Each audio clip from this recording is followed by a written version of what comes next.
Ale jak mne začal robiť dobre, byť pre neho ako správny rodič, tak som zrazu začal mať také, že ne sa otcovi zápačiť, ale mám nervy na ňo. Že prečo ten vyjebanec na mňa jebal? A teraz viem, že on si možno niekedy aj pozrie tento podcast, ale my máme ako dobrý vzťah, vieš.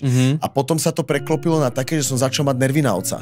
Ale vieš, teraz je to už starší pán, sedí v base, mám tam dojsť a povedať, že ty kokot, jebal si na mňa a niekde mám takú potrebu, ale nechcem to spraviť, lebo viem, že by mu to neurobilo dobre a nechcem ja už sebe žiť takúto zlú energiu, ako keby.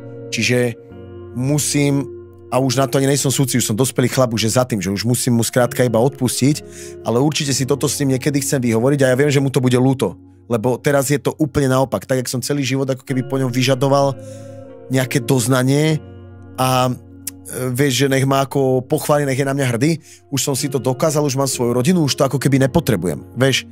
A preto zrazu na mňa vyliehlo také, že teraz až viem mať na ňo také nervy, čo som vlastne možno mal mať celý život. Vieš, ale ja celý život som mal k tomu iný postoj, že ja som z celej sily chcel, že prečo tu nejsi, chcel som sa mu zapáčiť, že nech si ma nejakým spôsobom všíma a teraz máme, že dobrý vzťah. My debatujeme o dobrých veciach, aj relatívne akože do hĺbky, ale toto viem, že je taká téma, čo nás ešte čaká, ktorá skôr či neskôr dojde.